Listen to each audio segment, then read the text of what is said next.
Hezký den, vítejte u našeho podcastu Ve skleníku. Nacházíme se v tropickém skleníku Vysoké školy zemědělské v Praze v Suchdole a mým dnešním hostem je můj, můžu říct, přítel, ale hlavně ředitel Národního parku Šumava, Pavel Hubený. Vítej, Pavle. Ahoj, Viko. Ahoj, Láco. Já bych byl víc přítel radši než ředitel. Jo, tak ono se to vlastně docela blížíme první otázce.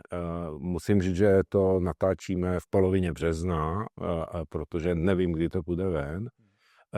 Jak se ti čtou ty zprávy v tisku, že si další na řadě, kdo možná z vedení parku odejde? Čte se mi to neutrálně, můžu říct.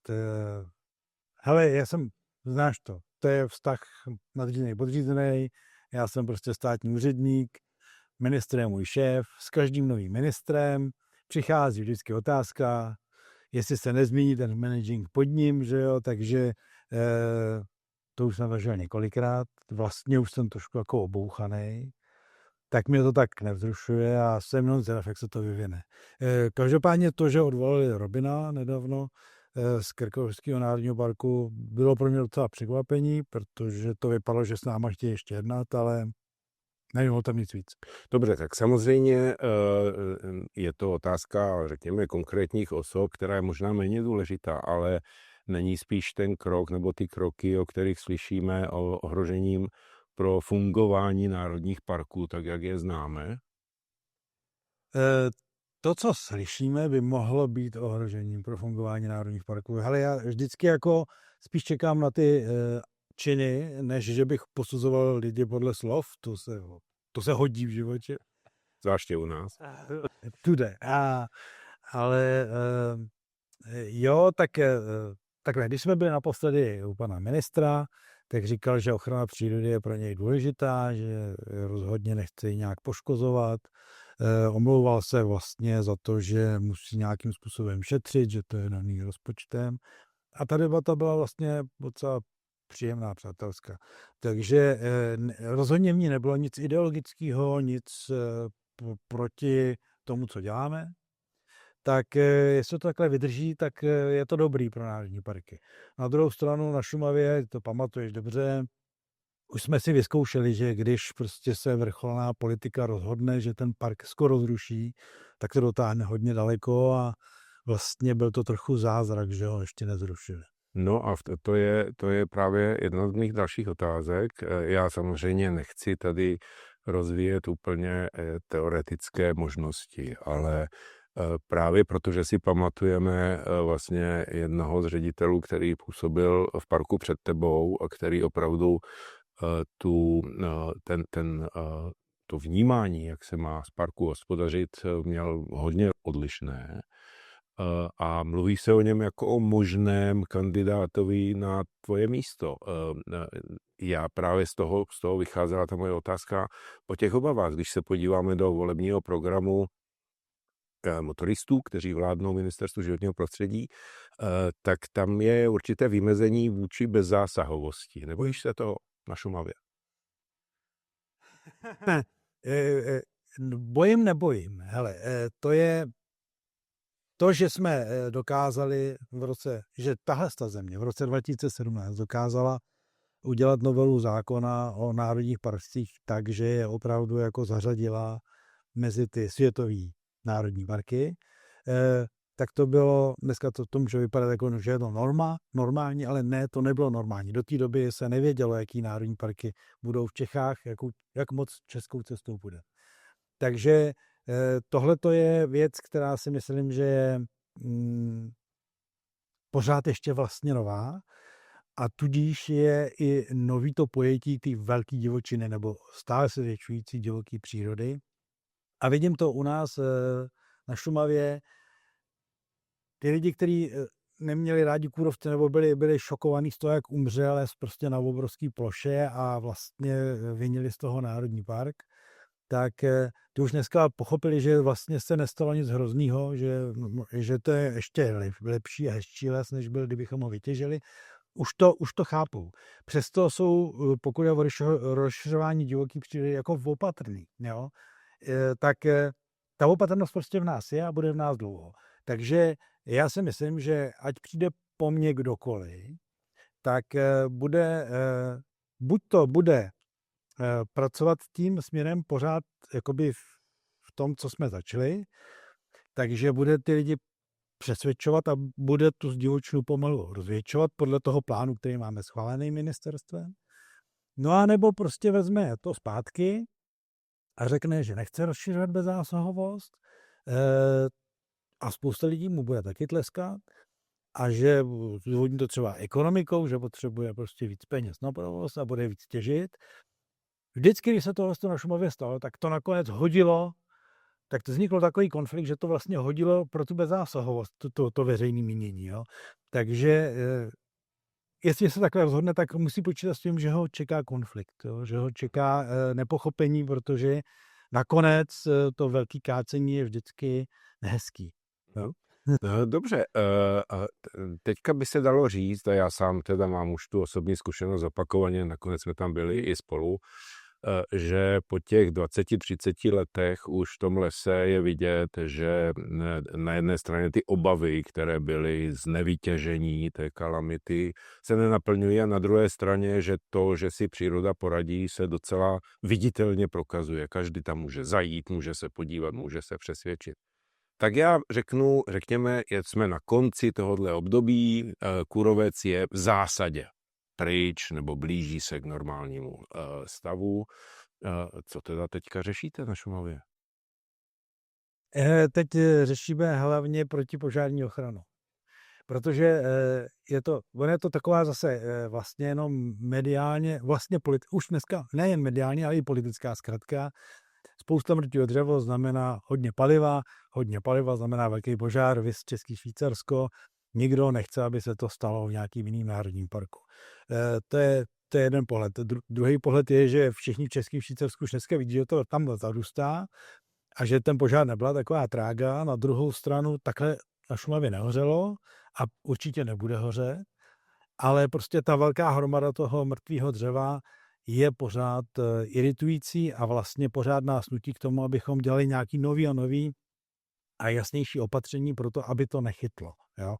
Lépe řečeno, ono se to potom přenáší do toho boje proti té bezzásahovosti. Už tam pro boha žádný dřevo nenechávejte, nebo to celý schoří. Jo? Takže to je dneska asi nejsložitější věc, kterou já řeším fakticky věcně. Jinak věcně je to dobrý, protože to dřevo v tom vlhkém prostředí je prostě vlhký. A právě myslím, já jsem zažil na mnoha místech s podobným klimatem, jako je na Šumavě,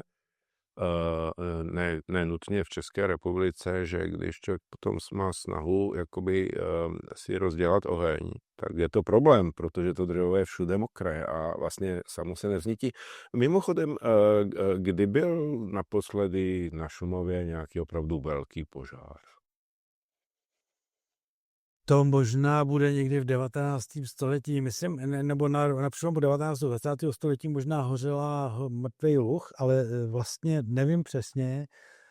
Posledních 150 let žádný větší požár tam určitě jako nebyl. To jenom svědčí o tom, že úplně jako přirozeně se to asi nestává, přestože kalamity v tom čase byly nejedná mnohokrát. Dobrá, Šumava byla teďka v poslední době často zmiňována v souvislosti taky s hospodařením s vodou. Vy tam máte slavné slatě a celou řadu rašelinišť. Je tohle třeba nějaký problém, který Šumavský park řeší? No, to beru jako takový programový, ani ne problém, jako programovou věc.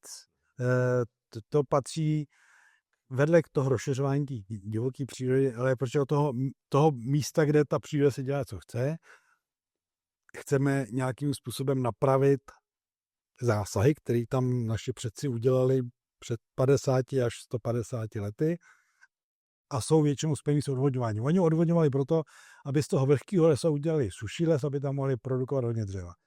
My už nepotřebujeme produkovat hodně dřeva, to znamená, že nám na tom odvodnění nezáleží. Navíc pozorujeme, že to odvodnění nějak dlouhodobě mění i podobu těch ekosystémů, takže vlastně se snažíme ty odvodňovací kanály prostě uzavřít, ty zakopaný potoky vyzvednout na povrch. Kolegyně Bufková je v tom naprosto geniální a pracuje na tom už 20 let a teďko jsme měli krásný projekt, kde jsme prostě přes 2000 hektarů zamokřili. Vypadá to jako velký číslo. Ve skutečnosti je tam toho ještě mnoho, co by bylo třeba udělat. Nevěřil bys, problém jsou třeba lesní cesty. Že jo? I lesní cesty byly vytvořeny proto, aby se tam mohlo hospodařit a každá lesní cesta je dneska spojená s nějakým odvodňovacíma příkopama, s nějakýma propustkama.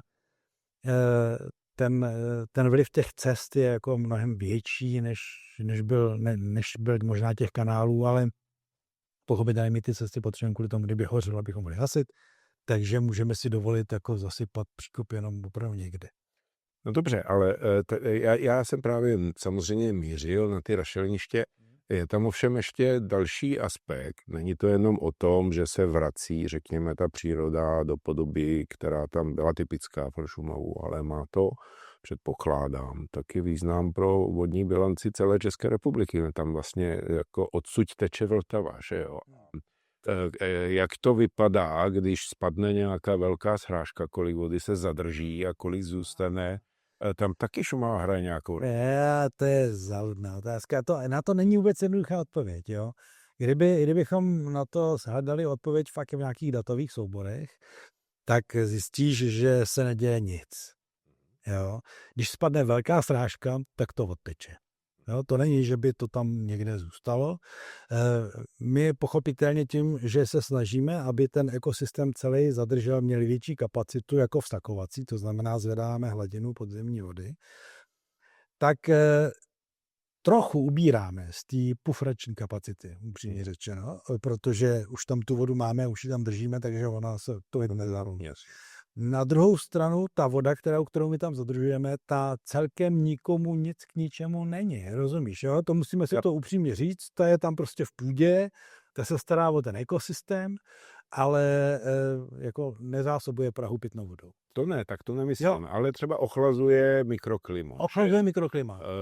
Jednoznačně. Rostliny to můžou vypařovat, vrací to oblaka do ovzduší, ze kterých může pršet, je sucho a tak dále. Jasně, máš tam ty houby, které vyrábějí spory a ty spory způsobují vznik těch mraků. Ano. Takže tohle to je ale fakt jako strašně nepřímý vliv na to okolí. Ozdravuje se ten vnitřek, to je jednoznačně. Ale viděl si třeba sám loni bylo málo srážek, já si měřím pod Boubínem, tak spadlo tak 3/4 srážek za rok, takže 25% pryč. A v Vltavu jsme skoro nesplouvali, Velipno skoro vyschlo, že jo, změnilo se v zelený bahno. A je to hodně dan tím, že i když nahoře pršelo a vlastně vlhkost tam nějaká pořád byla, třeba to dřevo, o kterém mluvím, že by mohlo být palivo, tak bylo furt vlhký. Tak ta vlhkost zůstala nahoře, jako neodtekla. Jo. Dobrá. Pojďme teďka k tomu, tohle všechno, co děláte. Vlastně na jedné straně by se mohlo říct, bezzásahovost znamená, že klesají náklady. Aspoň na tu část území, kde necháváme přírodu, aby dělala, co sama chce. Jasně. Kromě možná péče o návštěvníky, aby měli bezpečné chodníky. Nicméně třeba náprava těch odvodnění a další aktivity nepochybně stojí hodně peněz. A teď prošla diskuse docela divoká o tom, že jste dostali dramaticky snížený příspěvek od státu.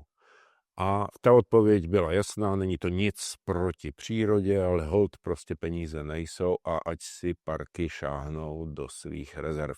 Tak mě hodně zajímá za prvé, jak moc je to realistické, že si teda šáhnete do rezerv, nebo jak moc třeba hrozí to, co si naznačil, že v hávách některých lidí jsou ty rezervy taky ve stojícím dříví, které se dá pokácet.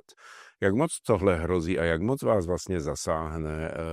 To nebylo málo, to jsou desítky milionů, které... Jo, asi 70 milionů, jako snížený příspěvek. Takhle, my máme vlastně dva příjmy. Jeden příjem je příspěvek z ministerstva a druhý příjem je příspěvek z prodaného dřeva. Když vznikal Národní park, tak ze dřeva to bylo 80 až 90%. Teď je to 35 až 40%, to znamená, překlápíme to víc příspěvku, protože méně těžíme. má to pochopitelně svý důvody a nejen ideologický, prostě nejen zelený. Prostě je tam nějaký plán, nemůžeme těžit úplně všude bez hlavě. Navíc ten kůrovec něco zpracoval, takže bychom přetěžovali. To má všechno svý pravidla.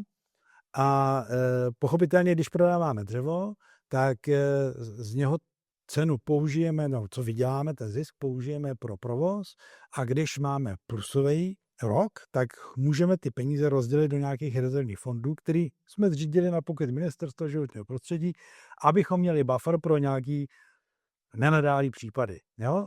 Řekněme, kdyby přišel Kirill znova a složil 500 000 kubíků, tak potřebuješ do 3-4 měsíců těch 500 000 kubíků od korně třeba v tom zásobním území, tak na to potřebuješ 200 milionů.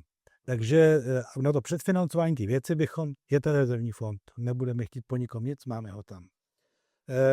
Pak máme rezervní fond, který máme pro nenadálý případy, tam je asi 80 milionů a ten vlastně může, nebo ten je udělaný pro něco, když třeba spadne cena dřeva, takže on nám ten výkyv jako zbrzdí. Stalo se nám to v roce 2020 třeba. Cena dřeva, zisk skoro nulový, takže jsme vyčerpali rezervní fond. Tak na takový případy to je. Takže já taky říkám, hledajte, letos my to nějak dáme s tím rezervním fondem, jo? Tam ten buffer je.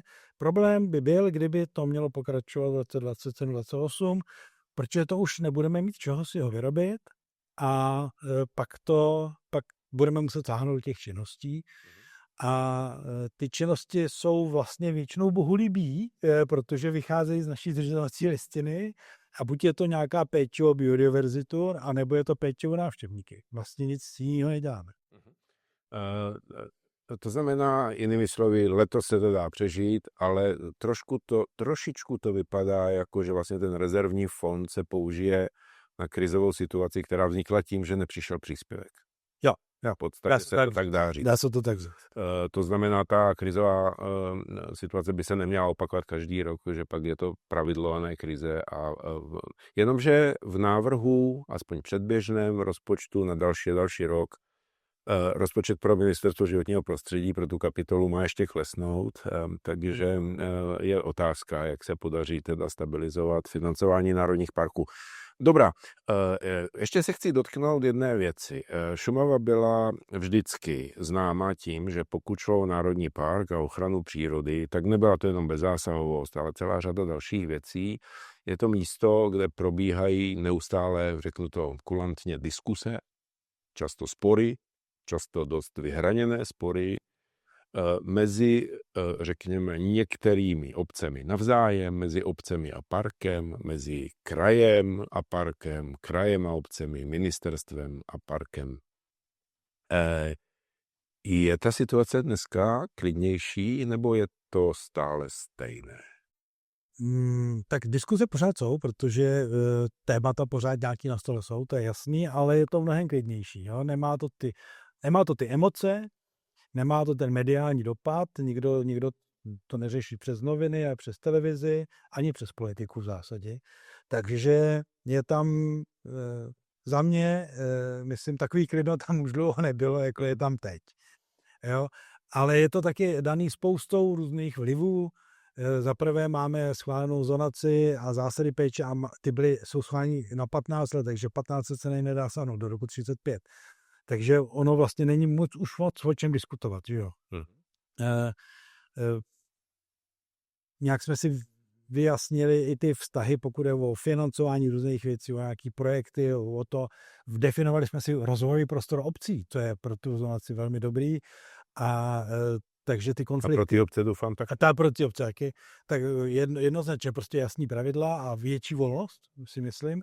Takže si myslím, že tam je prostě teďko fakt jako dobře, nestěžuju si, nemáme nějaký závřeh. Ale já si nemůžu prostě odpustit, vzpomínám si na loňskou diskuzi ještě za bývalé vlády, nebo loňskou a předloňskou, kdy se široce diskutovalo o vyhlášení potenciální nového národního parku Křivoklátsko a kde zástupci obcí a samosprávy z Krkonošského národního parku chodili a říkali, že se to dá, že to funguje a tak dále. A zástupci naopak obcí ze Šumavy vysílali autobusy k starostům do Křivoklátska, který je předtím varovali a říkali, jen si to pro boha nenechte vyhlásit. Tak kde se to vzalo?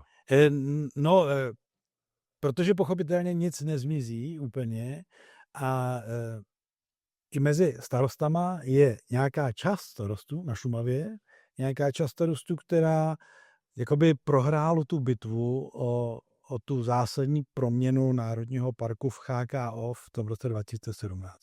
Opravdu ji prohráli.